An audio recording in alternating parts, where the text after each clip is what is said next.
और छत्तीसगढ़ में पहले चरण का मतदान जारी है। निर्वाचन आयोग ने 1 बजे तक के आंकड़े जारी किए हैं। पंडरिया में 39% वोटिंग हुई है। कवर्धा में 41.67% वोटिंग हुई है। खैरागढ़ में 44.27% मतदान हुआ है। डोंगरगढ़ में 41.10%, तो वहीं राजनांदगांव में 38% और वहीं डोंगरगांव में 39% मतदान हुआ है। खुज्जी में 46.67% और मोहला मानपुर में 56% मतदान हुआ है। अंतागढ़ की बात करें तो 55% मतदान यहां अभी तक हो चुका है। तो पहले चरण का मतदान लगातार जारी है। निर्वाचन आयोग ने 1 बजे तक के आंकड़े जारी किए हैं।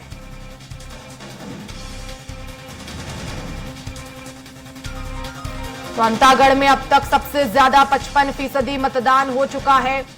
20 सीटों पर आज वोट डाले जा रहे हैं। मतदाता अपने पसंद का प्रत्याशी चुन रहे हैं और इसका फैसला 3 दिसंबर को आएगा। नतीजे 3 दिसंबर को होंगे।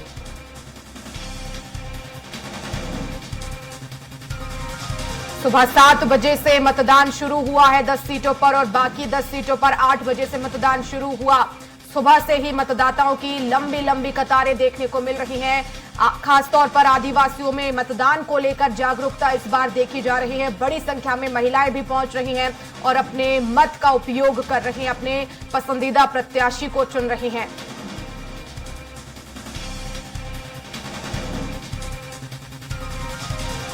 तो पहले चरण का मतदान लगातार जारी है 20 सीटों पर और बाकी बची हुई 70 सीटों पर 17 नवंबर को मतदान होगा।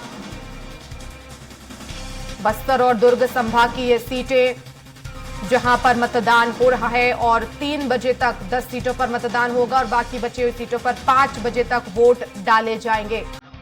तो अति नक्सल प्रभावित के इलाके जहां पर वोटिंग हो रही है, नक्सली भी लगातार अपनी सक्रियता दर्ज करा रहे हैं। आईईडी ब्लास्ट किया।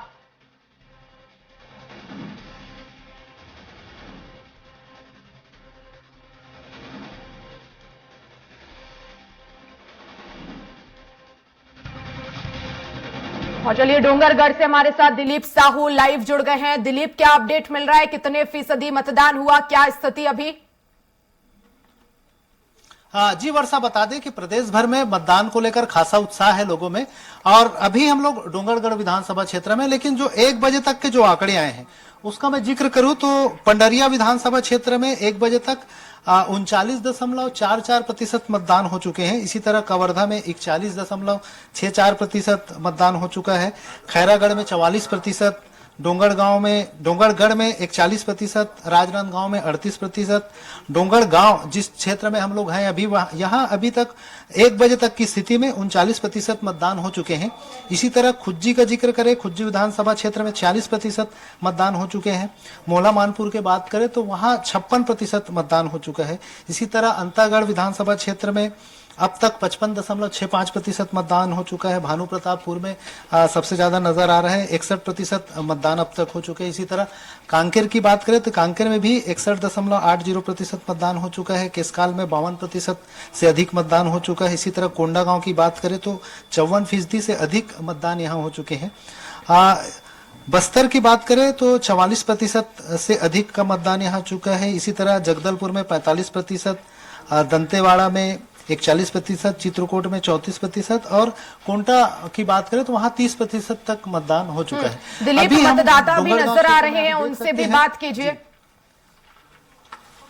हाँ जी बिल्कुल वर्षा, देख सकते हैं यहाँ काफी युवा मतदाता है, महिलाएं भी हैं।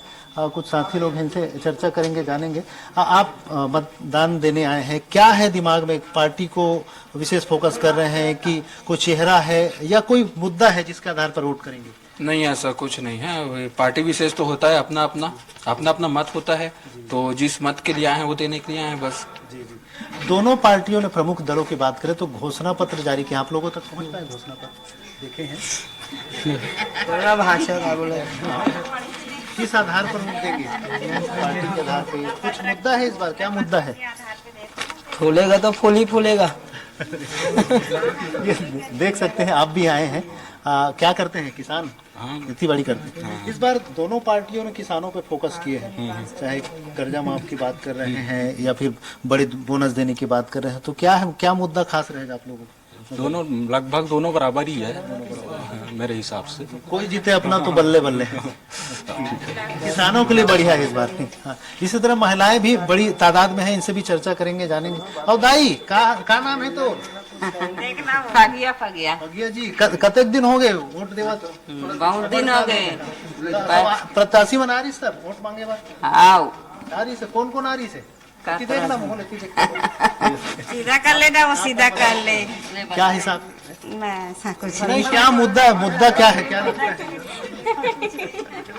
देखिए महिलाएं शर्मा रही है बात करने से। हमारे साथ और बहुत सारे ये है जो आप मत देकर आई हैं, तो क्या रहा, किस मुद्दे के आधार पर दिए?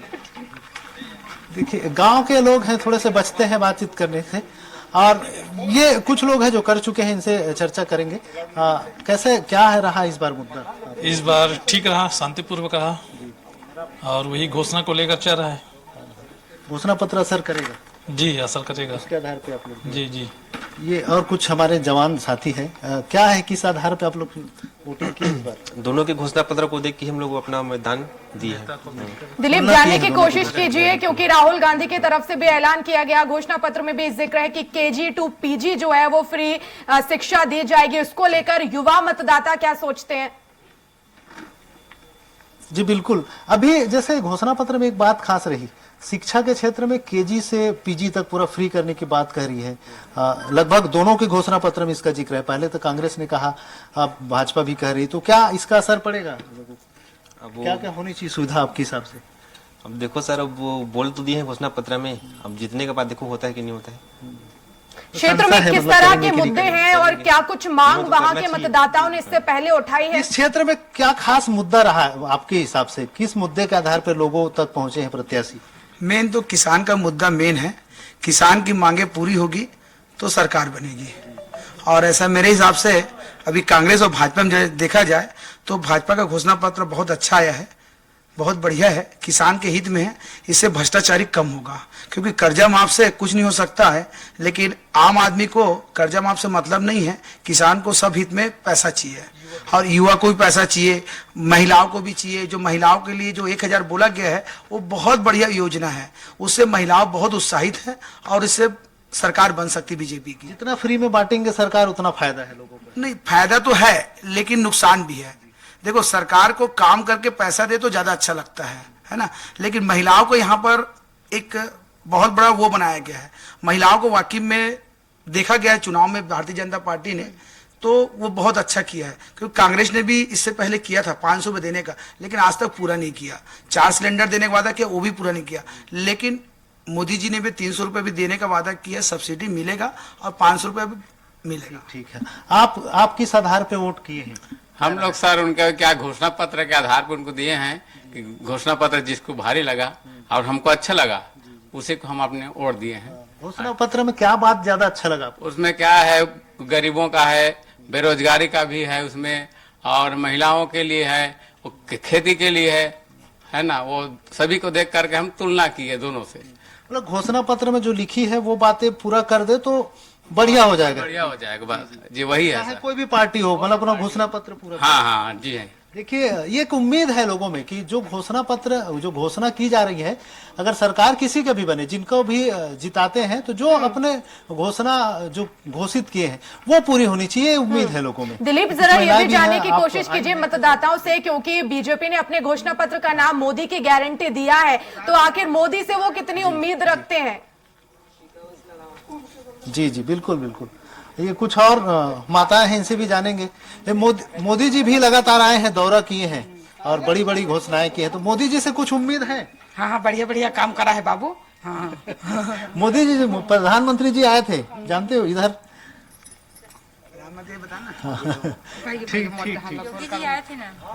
जैसे मोदी जी भी लगातार दौरे कर रहे हैं, राहुल गांधी जी आ रहे हैं, बड़े नेता लोग आ रहे हैं, तो उसका कुछ असर पड़ता है आप लोग जैसे जाते हैं तो? हाँ, यस, उनकी बातों को सुनते हैं, समझते हैं? हाँ सर। जी जी, तो उसके आधार पर तय करते हैं किसको वोट देना है? हाँ सर। तो ये देख सकते हैं, असर तो रहता है, अलग अलग जैसे जो फैक्टर है, चाहे बड़ी बात हो, चाहे इनकी छोटी छोटी बातें हो, तमाम जो चीजें रहती है, इनकी घोषणाएं रहती है, उनका असर होता है। बिल्कुल दिलीप, हम उत्साह देख रहे हैं, मतदाताओं में बड़ी संख्या में पहुंच रहे हैं और दिलीप, लेकिन क्योंकि चुनाव आयोग की तरफ से दावा यह किया गया कि इस बार तैयारियां पूरी हैं, चुनाव ठीक ढंग से यहां पर कराए जाएंगे छत्तीसगढ़ में, तो फिलहाल कुछ ऐसी स्थिति बनती हुई नजर आ रही है कि जहां कहीं ईवीएम खराब है, कहीं मतदान देर से शुरू हुआ। हाँ जी बिल्कुल वर्षा, मैं अभी लगातार राजनांदगांव विधानसभा क्षेत्र के विभिन्न बूथों पर हमने दौरा किया, अलग अलग मतदान केंद्रों में गए, चाहे देवादा की बात करें, टेडेसरा की बात करें या फिर राजनांदगांव शहर में बहुत सारे विधानसभा बूथों में गए। इसके अलावा अभी हम डोंगरगढ़ क्षेत्र के अर्जुनी में हैं, यहाँ पर भी सभी जगह हमने बात किया पीठासीन अधिकारियों से, तो उन्होंने कहा कि तमाम जो मशीनी है, ईवीएम है, वीवीपैट है, अच्छी तरीके से काम कर रहे हैं, कहीं पर कोई शिकायत नहीं आई है और सभी चीजें व्यवस्था दुरुस्त की गई है। यहाँ भी देख सकते हैं जो भी दिव्यांग लोग आ रहे हैं उनके लिए भी ये व्हील चेयर की व्यवस्था है, रैंप बनाया गया है, प्रॉपर रैंप में ही ले जाकर उनको किया जाता है। हालांकि एक शिकायत आई है कि बहुत सारे लोगों के लिए सुविधा दिया गया था, जो ज्यादा दिव्यांग है या बहुत ज्यादा बुजुर्ग है, उनको घर में ही वोटिंग कराने की बात कही गई थी, वो शायद नहीं हो पाया है, तो इसको लेकर लोग शिकायत कर रहे थे कि वैसे भी बहुत सारे बुजुर्गों को यहाँ अभी कुछ देर पहले भी 90 वर्ष की लगभग महिला थी, उनको लेके आए थे, तो उनको यहाँ मतदान में आना पड़ रहा है और हालांकि उनको सहारे लेके रैंप के सहारे उनको चढ़ाया गया और पहुंचाया, लेकिन वो उम्मीद कर रहे थे कि जिनको लेकर इस तरह की बातें कही गई थी कि उन्हें घर पहुंच उनको मतदान की सुविधा होगी, वैसा नहीं हो पाया है, इस तरह की शिकायत भी आ रही है। बिल्कुल दिलीप, लेकिन क्या वो मतदाताओं को ये जानकारी थी कि इस बार बुजुर्गों के लिए एक विशेष सुविधा है कि वो घर से मतदान कर सकते हैं?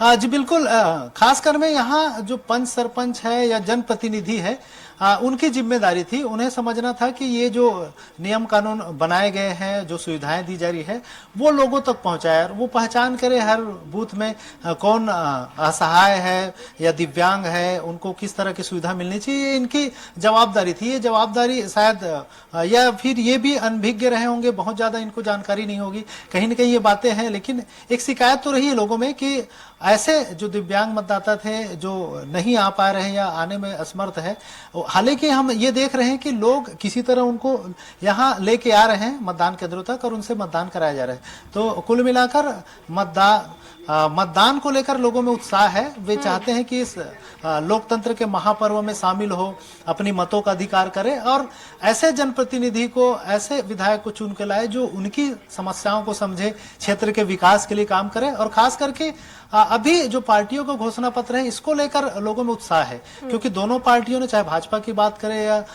कांग्रेस की बात करें, हालांकि इस क्षेत्र की बात करें, डोंगरगढ़ विधानसभा क्षेत्र में कुल 12 प्रत्याशी, डोंगरगांव विधानसभा क्षेत्र है, यहाँ कुल 12 प्रत्याशी मैदान पे हैं, लेकिन केवल कांग्रेस और भाजपा को ही ज्यादातर लोग जान रहे हैं। मतलब ये देखने में मिल रहा है कि सीधी तौर पे बीजेपी और कांग्रेस के जो प्रत्याशी उनके बीच कड़ा मुकाबला है। बिल्कुल, तो चर्चा दोनों पार्टियों की है दिलीप, और मतदाता भी जागरूक है, सुबह से लाइन में लगे हैं। अब देखना होगा कि किसकी जो किस्मत है वो आज ईवीएम में कैद होगी और जीत आखिर किसकी होगी, ये 3 दिसंबर को पता चलेगा। फिलहाल बहुत शुक्रिया तमाम जानकारी के लिए दिलीप।